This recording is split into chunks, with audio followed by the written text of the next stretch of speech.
It is really gratifying to come to Melbourne. I came here because somebody who had come to Sydney and said that, "Mother, you must come to Melbourne. We need you." When I came here for some other purpose, I felt the vibrations of Melbourne are really very good. And here it is quite possible that there may be many seekers.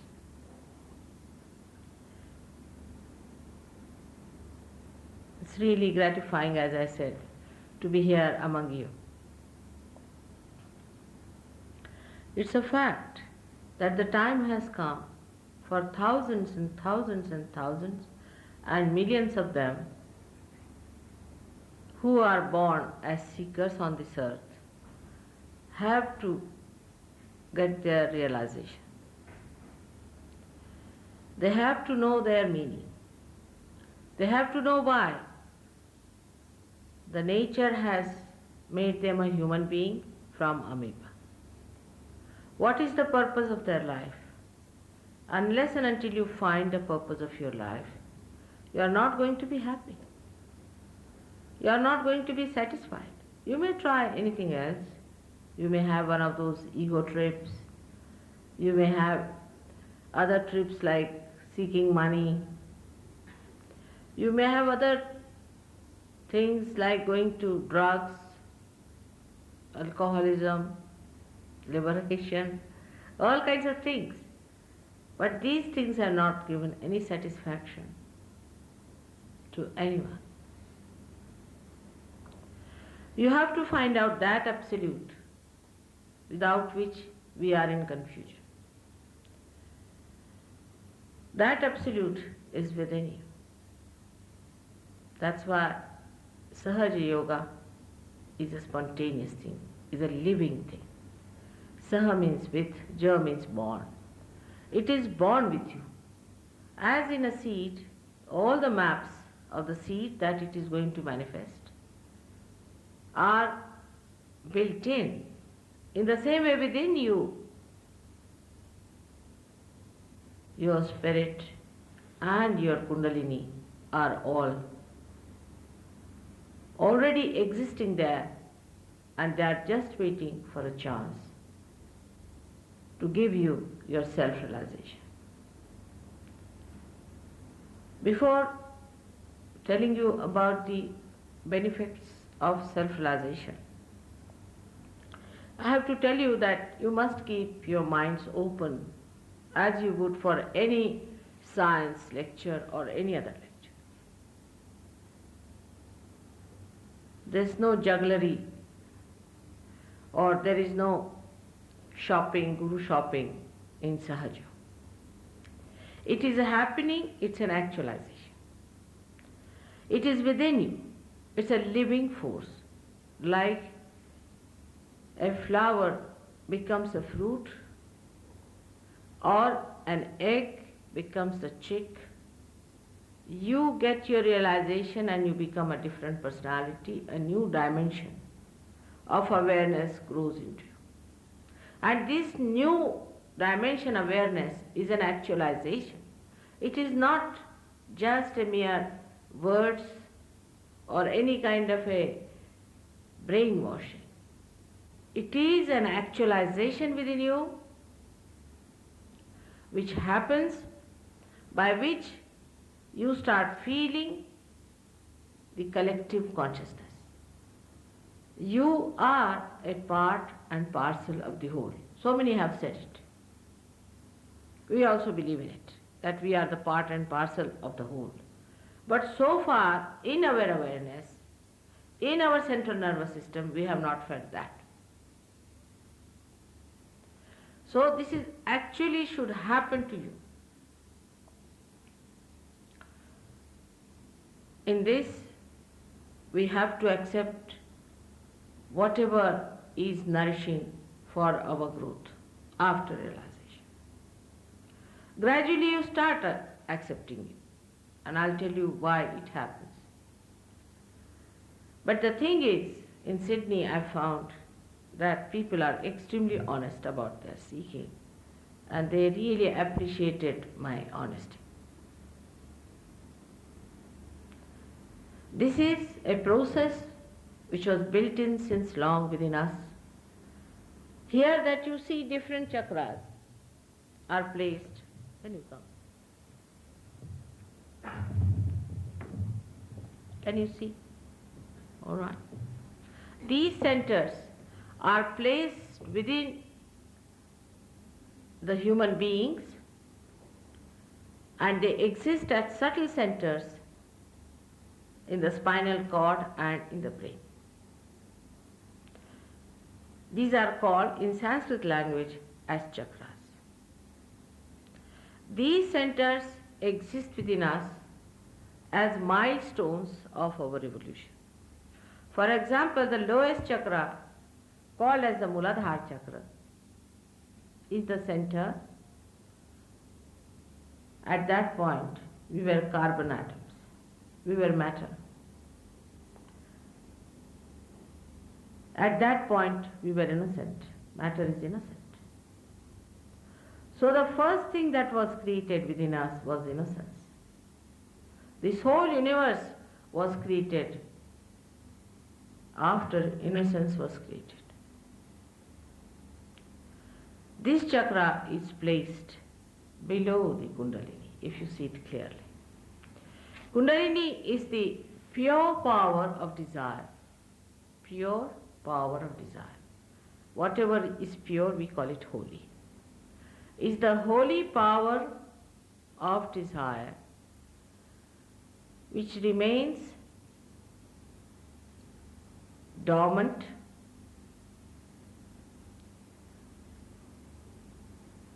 this power is the desire to be one with the Spirit. Without knowing the Spirit, you cannot know God. You are to be put to the mains. You are not yet put to the mains. For example, this instrument that we have made, if it is not put to the mains, it has no meaning. So that has to happen. It's like the primule in the seed, a germinating power in a seed, that you have got this power, residual power, sleeping, waiting for a moment when somebody who is authorized by the divine and not by any organization or certificates that human beings give, but somebody who himself is a realized soul, as an enlightened person, and he knows what is this power is. It waits for such a personality, and then it awakens itself and you get your self-realization. It has to be spontaneous. Everything vital in life has to be spontaneous.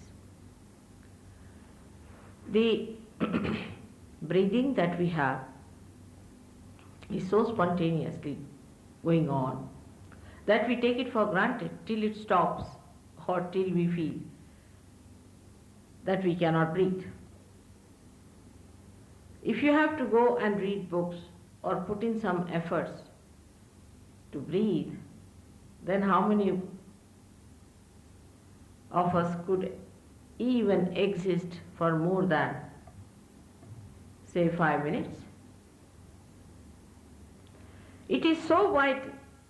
It's the culmination of our evolution.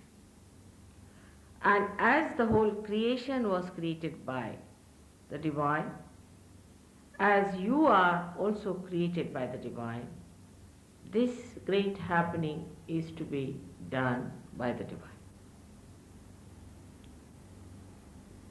Now some people asked me that can it not happen by itself to us?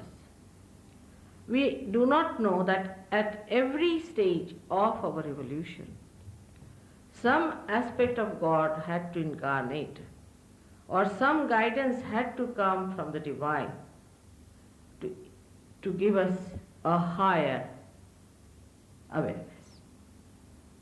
But especially at this time, it is very important that somebody has to do it, because you have reached a stage where you have to know it in words, and divine has to speak.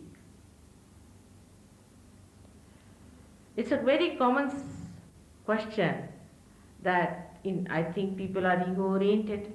They said, "Why you, mother?" I said, "You better be there. I'll be very happy if you could do it. Because I'm a happily married woman. I don't need anything from anyone. I have to just give. But if you can do my work, I'll be very happy to retire." It's very easy to say, "Why you?" I mean, you should ask God why He gave me these powers. But they are there. But one need not feel hurt about it so much also. After all, you have so many powers which I don't have. For example, I don't know how to drive. Really, I don't know. I don't know many things. Even I don't know how to open ordinary cans. But if I know how to open the Kundalini, why should it hurt your ego? And why should you feel bad? Because I have to really work day in and day out to do this work. It's something, just a gift to you. There's no shopping. You can't pay for it. It is beyond your control to conceive God. You have to see as the reality is. You have to give up your conceptions. Supposing I had conceived a hall before seeing this, I would have had funny ideas. But after seeing it, only I really know what it is. In the same way, people have written books, thousands of books they have written, or even millions of books they have written, so what to do? If they have written the books, have they given you any self-realization? Have they given you that experience of the Absolute by which you know yourself? You know your centers and you know the centers of others, and you start manifesting your own powers. You become the master of your powers. This is what should be the criteria of your seeking. Why should you be identified with anything else but yourself? Because I get people belonging to this cult or this group or this religion or this and that. But you must understand that you are not here to be pleader for any one of them. I mean, you pay them to be their pleader or to be their lawyers or solicitors, whatever you may call them.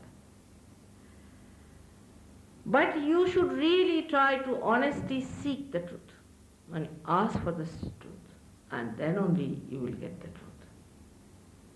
So first thing one should understand that you cannot purchase divine. You cannot pay for it. It is an insult. It is an insult. And secondly, you cannot put in effort for that. When you have to sprout a seed, what do? You put it in the Mother Earth, and she sprouts by itself, spontaneously. It has got that force in it, only you have to put it to the Mother Earth.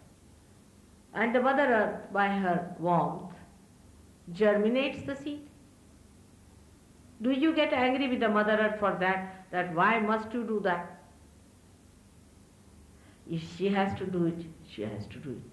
Whatever the sun has to do, and whatever you have to do, you can do, and whatever the animals have to do, they do. If we understand that we have not yet achieved what we wanted to, then you will realize that there's a very little gap. The Kundalini awakening takes split of a second, but its rising may take more time in certain people because of blockades in the center or maybe some imbalances within us.